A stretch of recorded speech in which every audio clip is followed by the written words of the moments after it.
All right, good afternoon, everyone. This is Notre from the Anna Hour Sports Show. This is episode 831, joined by a really special guest. His name is Christopher Zorich. He's a former defensive tackle for the Notre Dame Fighting Irish, and he also played in the NFL for the Chicago Bears and Washington football team. He had a great career, and now he has his own podcast. Go check it out, the Christopher Zorich podcast. He has some great interviews, man. But thank you for joining the show, Chris. It's truly an honor. And how are you and your family doing? Thank you very much, Nathan. I really appreciate it. I'm excited to be on. A little birdie told me this is almost like your 800 show or something like that. Yeah.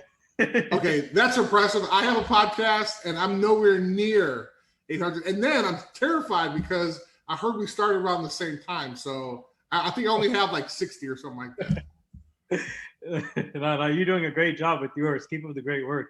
Well, thank you. I appreciate that. Yeah, so I want to start off with your childhood and growing up as a player. And when did you start getting into playing sports? And before choosing football, did you get to play any other sports throughout your career? And did you have a role model that you looked up to in the sport? Sure. Well, it's kind of an interesting story. I went to a high school that had there was a famous linebacker for the Chicago Bears. His name is Dick Butkus. Mm-hmm. He went to my high school, but I didn't know that. So I happened to just go to high school because my friend went to the high school. So I never played any organized football. Kind of lived in a really kind of bad neighborhood with a lot of gangs and drugs, and found myself going to this high school so I could learn a trade, get a job, and get my mom out of the neighborhood. So I was a kind of a big kid for my size, was 6'1", about 240 pounds. And funny story, the high school football coach saw me walking through the hallway, and he was like, "Who are you? Do you go here?"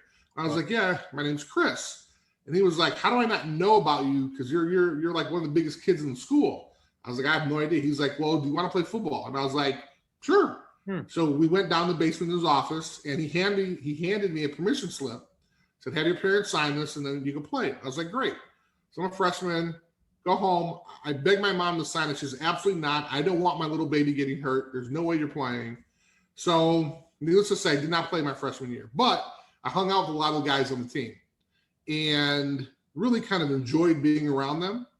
And so the next year rolled around, and I asked the coach for the permission slip, and he kind of laughed at me and threw it at me. So I took it home again, begged my mom. She said no, but this time I decided to forge her signature and gave it to my coach. He was ecstatic. And I started to play.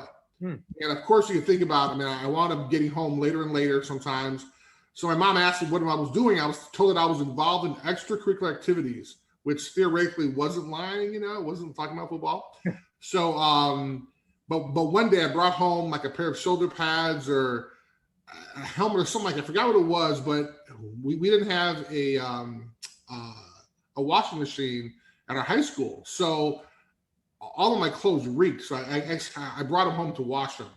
And she saw that they were a football uniform, and she started crying, and I started crying. And she's like, I'm trying to raise you by myself, rough neighborhood, everything else. And I explained to her that this is the first chance I've had a chance to be around positive role models, positive male role models. And it was great because I was learning discipline, teamwork, leadership, all those things. So she allowed me to play. But the funny thing was, it wasn't until my senior year that she actually attended any of my games, but she watched the whole game she went to kind of through her hands because she was afraid I was going to get hurt. And then after the game, I saw her and I was like, "Well, what did you think?" And she's like, "Wow, you're pretty good." And I'm sitting there laughing because I was getting a scholarship to Notre Dame. So, I had to be good. Wow, that's amazing. Crazy story. And so for you, so when you were starting playing football, before choosing before settling on defensive tackle, did you get to play any other positions other than defense? So it's kind of interesting because in high school I played linebacker, and then when I was being recruited by Notre Dame, they said that I'm going to be a great linebacker. I'll be one of the best linebackers that Notre Dame ever had. And I was like, "Hey, that's terrific." But as soon as I got there, they moved me to defensive tackle. So, and the reason why was because I was like the 15th linebacker. I was slow, but I could be a fast defensive tackle. And so that's what happened when they moved me. So, so after your high school career, how many offers did you get, and what made you choose Notre Dame? Well, I was very fortunate. I had a chance to really receive interest from around the country and settled on 5 visits. So at that time, the NCAA only allowed you to have 5 official visits. And so it was Northwestern, University of Illinois, Michigan, Miami, University of Miami, and then Notre Dame. And it was interesting because the first time I heard about Notre Dame was really kind of an interesting situation. One of the assistant coaches came up to my high school, and my high school is only 90 miles. It's a 90-mile drive to South Bend from Chicago. Wow. And so he asked me, hey, how would I like to attend Notre Dame? And I said, sir, I would love to, but my mom doesn't like to fly. And he kind of looked at me kind of strange. So what do you mean your mom doesn't like to fly? And I was like, well, there's no way my mom would fly to France to see me play. And he was like, France? What? And I was like, well, yeah, you guys got the hunchback guy in a church, right? And he was like, oh my Lord. He was like, son, we're 90 miles away. And he gave me a booklet of information about the school. Right. And I was like, oh, 90 miles. Okay. So that was my first introduction to Notre Dame. So, and I say that only because, again, my neighborhood, it was a big deal if you graduated from high school. Right. So no one really went to college. And so having a chance to actually, I'd never met anybody that had gone to college. No one in my family had gone to college. So for me, it was just a foreign environment. And that's kind of the perfect example of me being so naive that I don't even know. I'm 90 miles from Notre Dame and I don't even know where it is. So I was very fortunate enough to have other offers. And the reason why I chose Notre Dame after I did the research was that at that time, the graduation rate was 98.98 for their football players. And so that told me that regardless of what happens, when I walk away when I leave Notre Dame, I'll have a degree and be able to get a better job than what I was thinking about doing when I got out of high school. Oh, wow. So take me back to your experience at Notre Dame. Obviously a great college, great football team. And what was it like wearing the gold helmet, the blue jersey, and fans saying, go Irish, fighting Irish? What was it like? Well, it was really cool. And on my podcast, I have a chance to talk about talk to a whole bunch of former Notre Dame players. And I kind of asked them that same question. And it's interesting because you really get a lot of different answers, different perspective. But for me, it was exciting. The largest crowd I had played in front of in high school was about 150 people. So my first game that I get the chance to actually play, we play University of Michigan.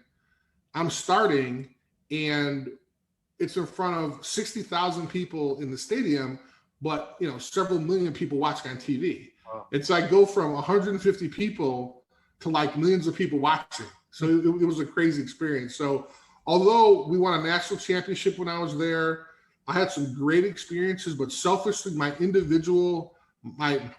favorite experience was the first game I had a chance to play, which was against Michigan. So obviously growing up in Chicago, Illinois, and being from an African-American Croatian descent, right? And what's it like? What was it like growing up there in your home Chicago, and then taking back to the draft experience, because you got drafted by the Chicago Bears in 1991, round 2, pick 49, and being from there, what was it like for your family to see that, and even your mom to see that in playing for your hometown team?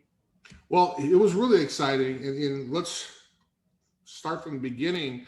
Growing up, I lived in an all-black neighborhood. My mom was white. Never met my father before. He was black.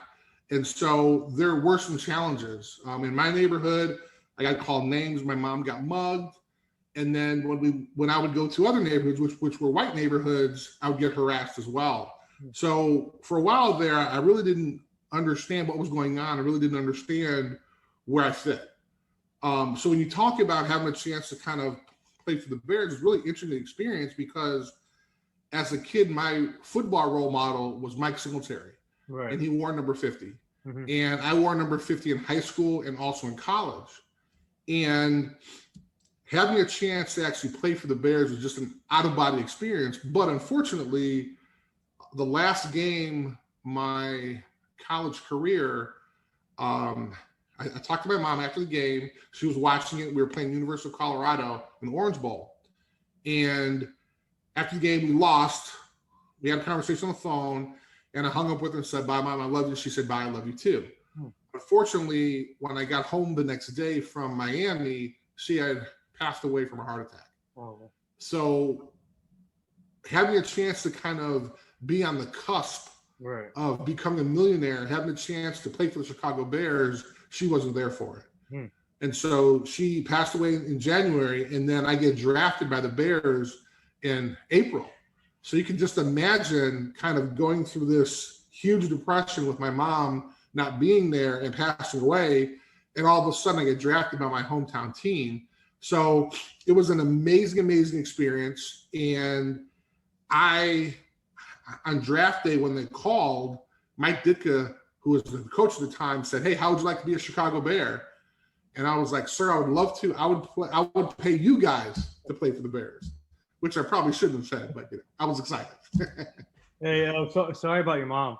Yeah. Oh, yeah. Yeah. I wanted to see a better place, but it was interesting because the last 4 years of her life, actually I have a photo behind me. It's the one right there. I don't know if you can see it. Oh. Let me grab it. It's kind of interesting. So it's actually her signing an autograph. Oh, wow. For a fan that she was in Sports Illustrated. So let me explain the story. So after one of the games, I come out and normally, you get people stand in line, they want your autograph.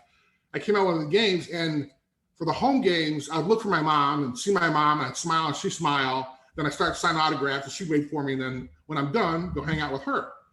So I was looking for her. I was like, I know she came to the game and I can't find her. Like, what the heck? So people are like, hey, can you sign this form? I'm like, well, hold on a minute. Let me find my mom. I'm looking around and I see this long line. I'm like, what is that? And I'm like, that's my mom. There's a line of people. And this kid, it's crazy. So this kid kind of, they don't have the glare, but he's getting an autograph from my mom because the year before that, I was in Sports Illustrated with my mom. It was a picture of me and my mom hanging out. And so she had a line of like 50 people and she was signing autographs. And I thought it was so funny. So I actually waited in her line until it was my turn. And she's like, yes, can I help you? And she looked up and it was me. And we started laughing. I gave her a big hug. So it was crazy, crazy situation. Wow. So I'm just curious. Did you ever think of not playing football again after your mom died and then obviously how tough is it during that 3 months and then leading up to the draft? And just take me back to that time when you were going through a lot with your family, and did you ever think of quitting football at that time? Sure, that's a really interesting question because when I literally found my mom's body lying in our hallway in our apartment, and it was just me and her. She raised me for 21 years, and a lot of people asked if I was going to go back to school. And this is kind of how our relationship was. I was like, if I don't go back to school, my mom's going to kick my ass. Mm-hmm. So the fact that I may use her death as an excuse to drop out of school, that was never part of it. Because every time we talked on the phone when I was in school, her first question was, how are your grades? How are classes going? How are your grades? How are classes going? And so regardless of if we won a national championship or if we beat USC or beat Michigan, she didn't care about that. She wanted to know how I was doing. Mm-hmm. And so that was encouraging to me. And I knew that if I graduated, I'd be the first person in our family to graduate and graduate from college. So that was important. And so when I went back to school after that December break, I went to class and everything, and people were so generous. They gave me cards and all types of gifts and everything, and they're really sorry to hear about the passing of my mom. But for me, it was all about kind of making sure that I graduated.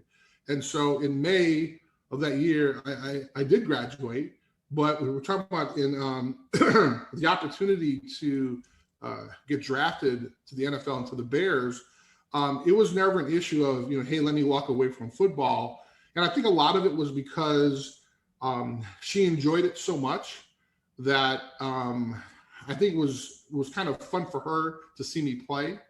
And even it was kind of interesting because, and especially after the Sports Illustrated article came out, she got all the fame in the neighborhood, and she'd go to our local Walgreens, and the people there, she'd walk in and they'd give her a round of applause after the article came out. So it brought her so much joy that I wouldn't have thought about stop playing. Now going to your Chicago Bears career, obviously playing for your hometown, and you guys had a great roster. You got to play with Tom Waddle, Jim Harbaugh, who's the Michigan coach now, and you played with Mike Singletary, your idol. Yeah. And what was it like going into the locker room as a rookie and seeing those type of players established, already veterans on that team, and how easy was the transition for you? What was it like just being in that Bears locker room? Well, first of all, the transition was not easy because, on the professional level, everybody is as fast or faster than you are. Everybody's as strong. These are the best of the best athletes in the world. And so even making a team, even if it's for a year, you have done something that very few people have actually have a chance to accomplish in their life. So anyone who's on a professional team, like I said, even for 1 year, is just an amazing opportunity for them. So you can think about how exciting it was for me to be able to grow up in Chicago and literally get drafted to the team that me and my mom watched as a kid.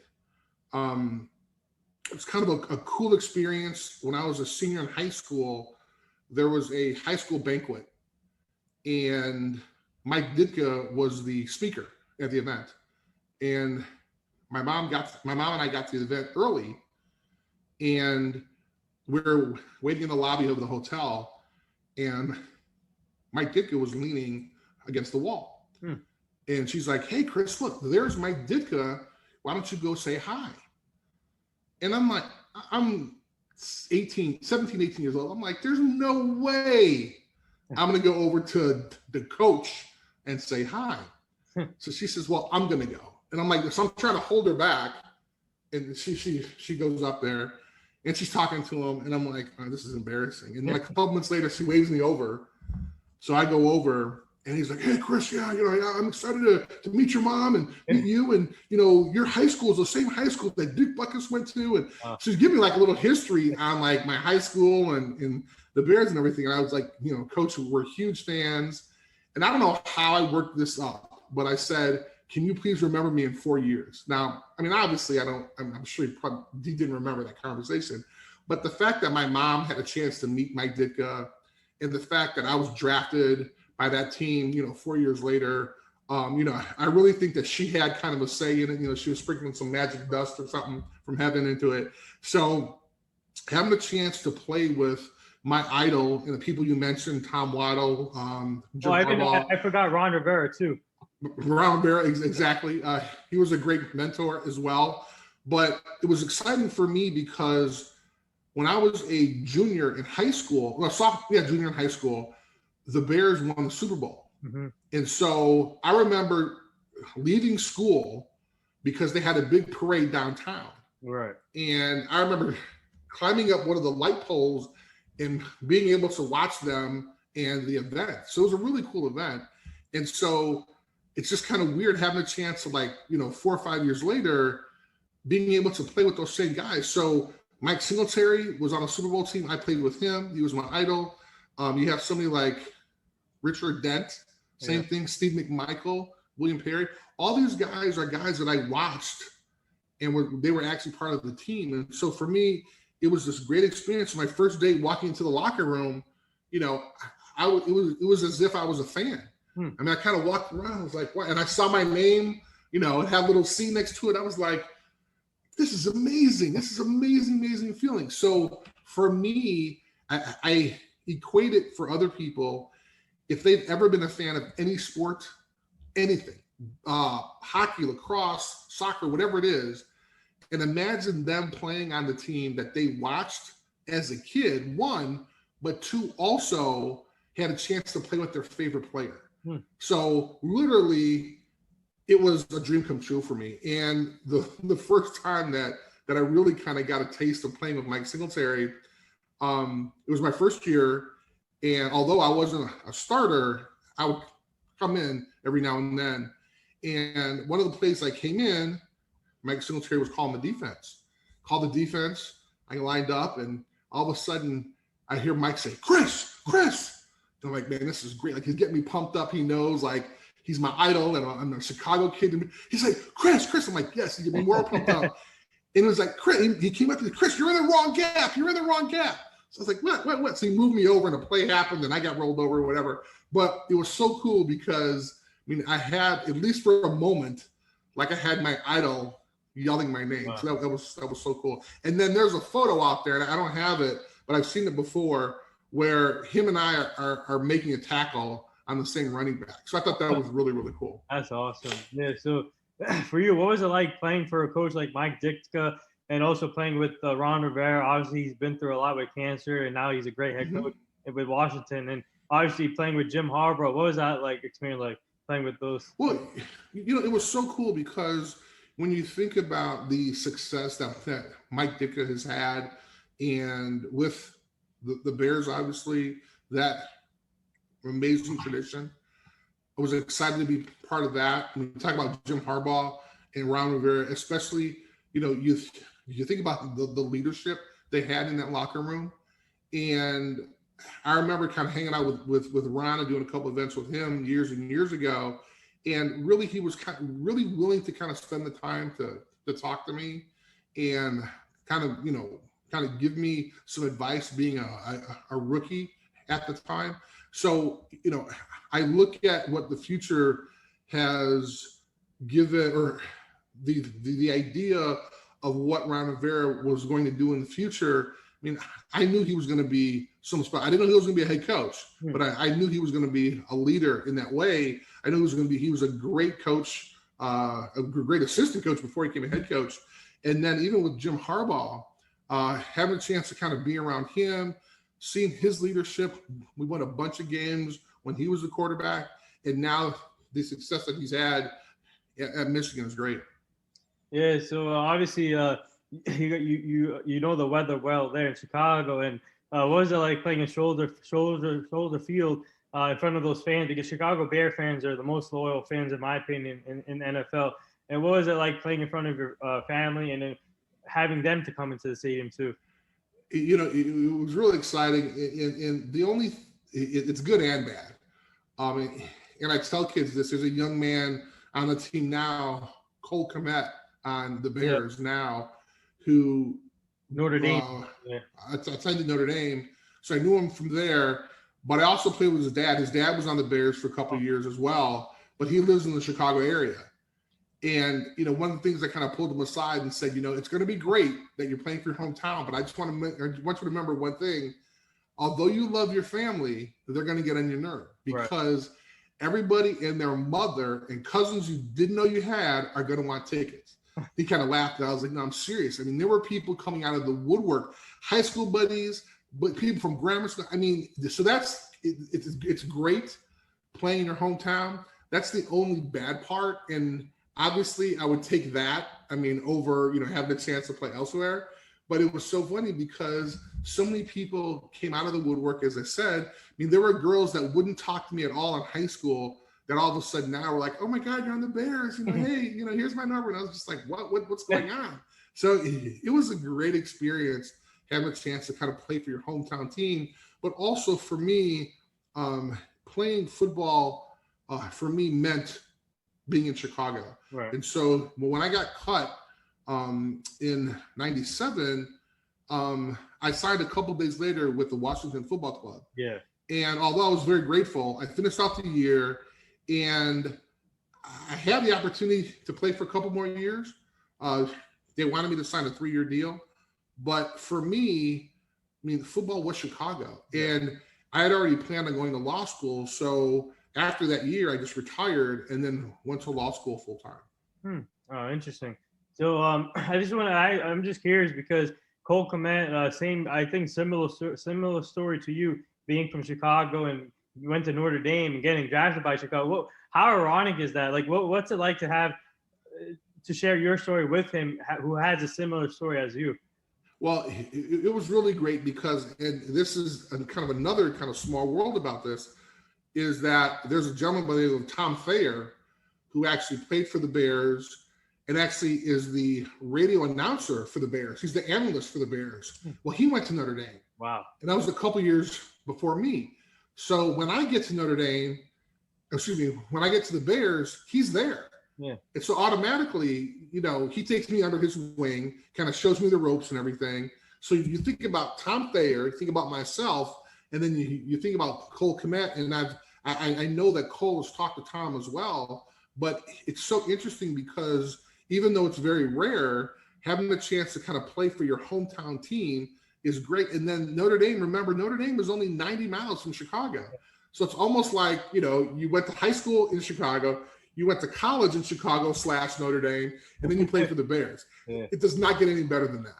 Yeah. And then on top of that, Tom Thayer won a Super Bowl with the Bears. So it's amazing. Yeah. So looking back at your career, obviously you had a great career. You were an Orange Bowl MVP, Pro Bowl alternate, and you won the Lombardi Award. So how grateful are you to be in this position to be able to play the game you love, play in your hometown, play for Notre Dame, have a great career, and after that, take me to the experience when you won the Lombardi Award. Sure. It was really exciting. And for me, it was one of those times where thinking back on it, I never really thought that it would be a professional career. I had my high school football coach explain to me that, hey, if you really dedicate yourself, then you could have a chance to have a school pay for your education. And my mom and I were very poor, so I knew that was going to be the only chance that I would have to go to college. And so from that start, that's really what motivated me. And then when I got to Notre Dame, it was hard academically for me. I mean, I was on academic probation my first semester, and it was hard. I had to buckle down, get a lot of help, a lot of assistance, tutors, everything else. But I graduated in 4 years because I knew that was important to my mom, and understood that if I have a chance to play professionally afterward, that's just the icing on the cake. Right. So the Notre Dame degree came first, then came this opportunity to play for the Bears. And you talk about playing for your hometown team. It's an amazing situation. But for me, selfishly, my mom wasn't there to see it. So I was able to start a foundation in her honor where we had scholarships. We were able to help feed people. We had a lot of programs. We helped at least over like 150,000 people over our 12 years of existence. And it was just a great time. But for me, that's what Chicago was about. So I mentioned before, when I got cut and I played for the Washington team, I just decided to walk away. And I felt so good about that because oftentimes you'll see when guys are forced to end their careers and they've had injuries or they've lost a step, then it's almost like they can be bitter sometimes. But for those who walk away from it, who have a choice, it's really a great situation for them because they're able to do it on their own terms. And what was it like winning the Lombardi Trophy? I mean, the Lombardi Award. Yeah. It was exciting because that award goes to the best college lineman in the country. And although my mom wasn't at the event, I went with our sports information directors. His name was Roger Valdesari. And so after I won the award, I went out in the hallway and he was on the phone and he was like, hey, I got somebody that I want you to talk to. I'm like, who the hell are you talking to? I just won this award. What are you talking about? And I picked the phone. I was like, hello. And my mom, she was crying. She was so happy for me. And so it was kind of cool to kind of share the moment with her, although she wasn't there, and understanding that this is a huge award. I came in second my junior year in college. Percy Snow won it that year. And then for me to actually win it the following year, my senior year, was just this amazing, amazing experience. Wow. So now transitioning to your after career, now you're an analyst and you have your own show. What's it like covering the game from a different aspect and sharing your story to these younger athletes and seeing them develop into great football players too? And what's it like having your show now too? And it's a great show.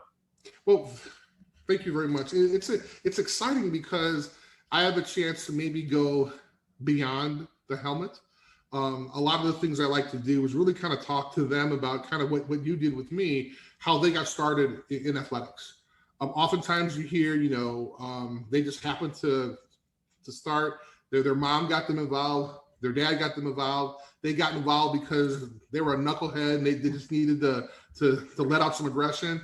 And it's funny kind of how people get into it and then how they evolve over the years. Right. And so one of the great things I like about my show is that although I've played with a lot of the guys that I have on my podcast, some of them I haven't. And so there's so many stories I remember vividly. So for example, like Joe Montana, had him on the podcast. Oh, wow. And he talked about how his senior year in high school, he was offered a basketball scholarship to North Carolina State. And I didn't know that. I mean, and here I went to the same school he did, although we weren't at the same time.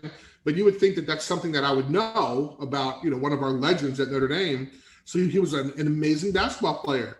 And he also shared a story about how he struggled academically as well when he was there, and he wanted to transfer. So he told his dad, "Hey, I'm going to go." And his dad was like, "Whoa, time out. You gave them a commitment. You have to stick it out."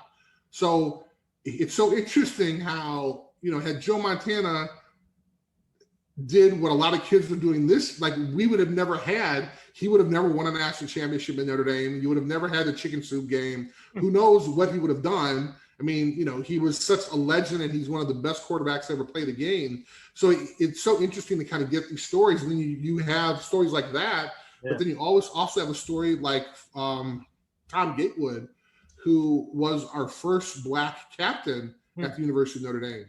And he talked about how they were going to play Georgia Tech, and it was an away game. They go to the hotel, and the management denied Notre Dame from staying there because they had Black players. So you learn about that. When he was elected captain, he got phone calls and letters in the mail that were talking about he didn't deserve it, and they were calling him the N-word and everything else. And so you think about people like that who kind of paved the way for individuals like myself and all the other players, Black or white, that have been part of that team. And people like Tom and Joe, they were able to kind of pave the way for us. So that's the biggest thrill I get out of the show, is that I have a chance to kind of share this experience with my listeners. Man, Joe Montana, we've been trying to get him on the show. It's tough. Yeah. He's doing a lot of stuff. Actually, he's doing he has this great investment firm that he's involved in, and they're doing some amazing things. Yeah, and also I saw a couple of your other episodes of Brady Quinn and Sean Wood. Those are great episodes. I love those episodes. Well, it's really interesting, and I keep kind of talking about it because we have so much fun on the show. But so, for example, like Sean Wooden, so he was the reason why Notre Dame beat Florida State. Florida State was ranked number 1. Notre Dame was ranked number 2. And Florida State, this was 1993. Florida State came to South Bend to play Notre Dame, and he made 2 crucial plays toward the end. One, he recovered an onside kick, and the second one, he deflected the pass at the last second. Now, had he not done that, Notre Dame would have lost that game. And you find out his sophomore year, he actually had a mild case of spina bifida, where his spine was there were literally some pieces that were missing. And so he was told that he would never be able to play again. So you hear his story of bouncing back and being able to be the type of football player he was, and he played 9 years in the NFL. So it's just an amazing story. You mentioned Brady Quinn, and he tells a story about how it was so fun for him to start a non-for-profit agency for veterans with his dad, who was a Vietnam veteran. So it's just so many great stories you hear that are literally on the field and off the field. Yeah, so now transitioning to the next part of the show, we do this fun little segment. It's called the rapid fire segment. You ready for this? Sounds good. I'm in. Right. So obviously the Bears are heading into the right direction. Obviously they got Justin Fields now, and obviously they have Andy Dalton. But depending how long he's on the short leash. But do you think Cole Kmet can take that next level as a tight end with Justin Fields now on board? Yes, I really think so. The only thing I think with Justin Fields, I hope they don't put him in too soon. Yeah. Because they have a trusted quarterback that they paid a ton of money to. So let him be Justin Fields' teacher, an example, a mentor for him. I just hope they don't throw him in too soon. And now, what are your thoughts on Notre Dame's future? And obviously, Ian Book is gone. He's with the Saints now. And what are your thoughts on their future? Do you think whoever steps in as a new quarterback, and Brian Kelly, what a heck of a coach, by the way. He's amazing. Yes. And I think when you look at his stats, he has one of the highest winning percentages at Notre Dame. And it's so interesting when you talk about Notre Dame, and we have alumni all over the country, and people forget that we were 11-0 last year. Yeah. And that was considered a bad year because we lost our 2 games. So, I mean, this is just what Notre Dame is about, right? It's the idea that they should always be in the conversation when you talk about the national championship, right? But, obviously losing our last 2 games shows that there's some improvement, that there's 3 positions that will need some improvement. Obviously, quarterback. We have Ian Book, who's played the last 5 years at Notre Dame. They were able to get that kid who transferred from Wisconsin in. Heard he had a really good spring game. When you also think about, we're going to need receivers and defensive back, really the skill positions. I think we're able to stand toe to toe with Alabama on the offensive and defensive line. Now we just need to be able to match their skill players, and as soon as we do that, then we'll have a chance to compete for the national championship again. So you guys have a couple of Jersey kids from here, Amendola brothers. What do you think of them? I'm excited. The one thing that I love hearing about when you get local kids is what's the response when they go back home, right? And so when I was on the team, there were a couple of Jersey kids, there were a couple of kids from the East Coast, and every time they went back home, it was a party, the whole neighborhood party. So the fact that everybody in New Jersey or wherever on the East Coast, they really support their Notre Dame student athletes. So what was your most memorable game that you played in Chicago and Notre Dame? In Chicago, I would have to say that I remember I was fortunate enough to cause a fumble, recover the fumble, get 2 sacks, and score a touchdown all in one game. Wow. In one half, actually. So that was by far my most favorite game I've ever played as a Bear. Unfortunately, we lost that game, but it was very exciting for me. That's for the Bears. When at Notre Dame, I was a part of a lot of really great games and was very excited. Obviously, we had a great game against Miami. We had a great game against Southern California. So as a team, I love the USC game because we wound up coming together. So that was extremely important. But for me, I would have to say the Michigan game in 1980, because that was the first game I had ever played at Notre Dame. And if you asked me during the game, I had a couple friends talking to me what was going on, and they're like, "Chris, you seemed like you were possessed. We try to talk to you, and you wouldn't be able to put a full sentence together. All you want to do is go out there and crush people." And for me, it was the first game I had ever played for Notre Dame. I had like 10 tackles. I had like a sack and a half, which is great for a defensive tackle. That normally doesn't happen. But I also jumped off sides like 3 or 4 times because I was so nervous. So what was your in the NFL in Chicago? What was your most memorable sack you got from against a quarterback, and who was the toughest quarterback that you guys had to face? Well, I was part of the regime where Brett Favre kicked our butt for like 15 years in a row. I mean, it was just Wow. like literally he had our number. I think by the time I was there for 7 years with the Bears, and so you're talking about literally 14 games. So I'm pretty sure we may have won 2 of those 14 games when I was maybe 2 or 3 when I was there. He was really the Chicago Bears nemesis during that time. But for me, I'd have to say my favorite sack was against Phil Simms, who's the announcer now. Yeah. But I remember we were playing the Giants, and for me, I had a chance. I think it was either 92. I think it was 92. But for me, I didn't have a chance to play a lot in 92. I started in 93. So having a chance to get a sack while I wasn't a starter was a great opportunity. So I know you have the podcast now, but if the right opportunity presents for yourself, what do you consider getting into the coaching game, like coaching in college or NFL? I think coaches are tremendous. Every time I meet a coach, I shake their hand and say thank him and her or he or she for doing what they've done.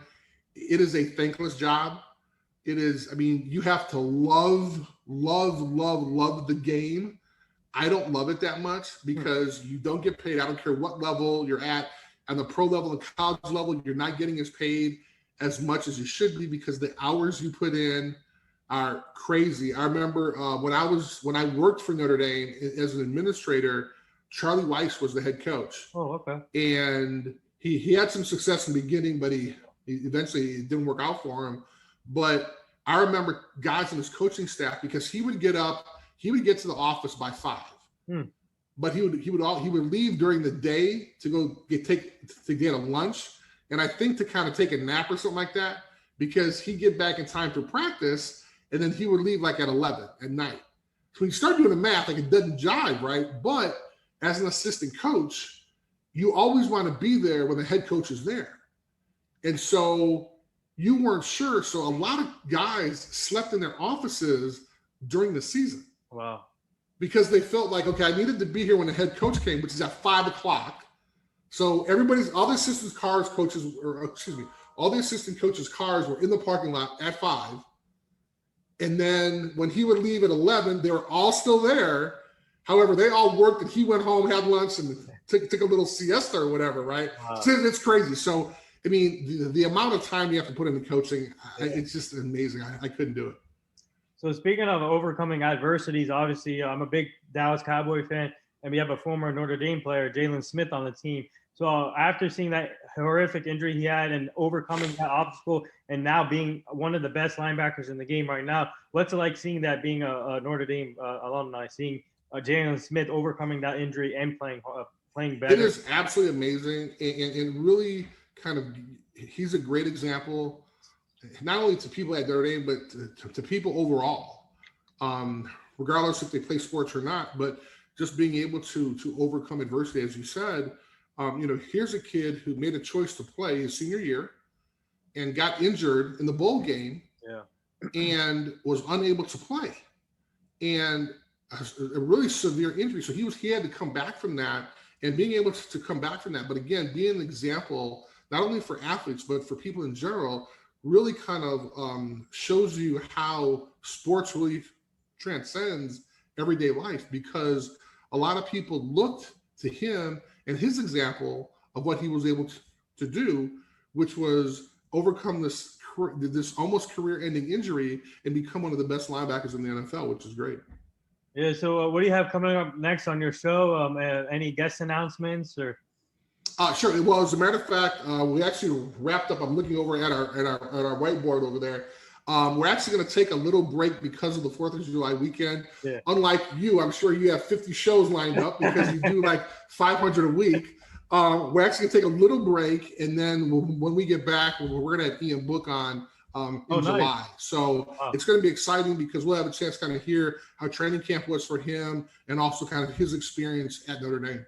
So speaking of Ian Book, all my friends said they remind him of Drew Brees. Do you think him being with the Saints is a perfect fit, being underneath Sean Payton? Do you think? Absolutely. I mean, he even thinks that he even modeled his game. I heard a couple of interviews off of Drew Brees. So having a chance to be at the same organization that Drew Brees is or was is an amazing kind of situation.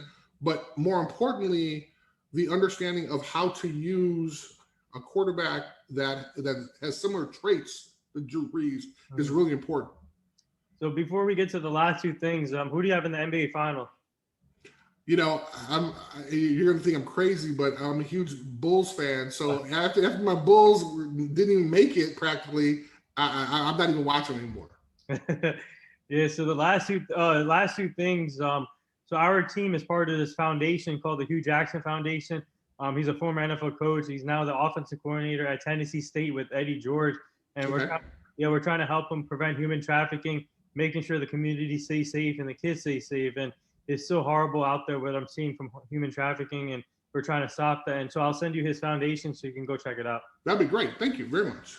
And the last thing here, would you like to say anything to all the nurses, doctors, and essential workers right now? Well, I mean, obviously having the chance to really kind of understand their role in society is really important, because for such a long time, we thought nurses and doctors were just doing their jobs. And then we find out that, I mean, outside of what happened with 9/11 or first responders, we found out how essential they are. And in the beginning of what happened with COVID, you really got a sense of how much our society needs our first responders. And not only when you talk about individuals like nurses and doctors, but when you think about people at the supermarket, which you don't think, why would you think they'd be a first responder, right? But all of a sudden, people need to get fed, and everything else was closing. Now you had people that weren't necessarily considered essential workers.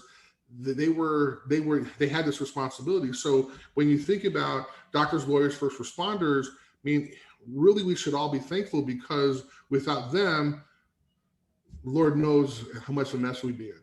Yeah, they deserve a pay raise, and they're the real MVP. Everything. Okay. So, but well said, and there it is. That wraps up episode 831 with former NFL Notre Dame defensive tackle Chris Zorich, who played for the Chicago Bears, who played for Washington, Notre Dame, like I said, and now he covers the game of football. He has a great podcast out there. Go check him out. Go check out his story. It's really inspiring. Thank you again, Chris, for coming on the show. It's truly an honor, and you and your family stay safe. And we would like to have you back on the show at some point so you can meet the full team. That sounds great, man. As soon as you get the team together, I'll be more than honored. I am more impressed with it. Don't get me wrong, I enjoyed the interview, but I'm more impressed that you did 800 plus interviews in a little bit more than a year. I think that's amazing. Only because I have to do it and I understand the work that goes into it. So I applaud you 100%. Thank you so much, and that was truly an honor. Thank you.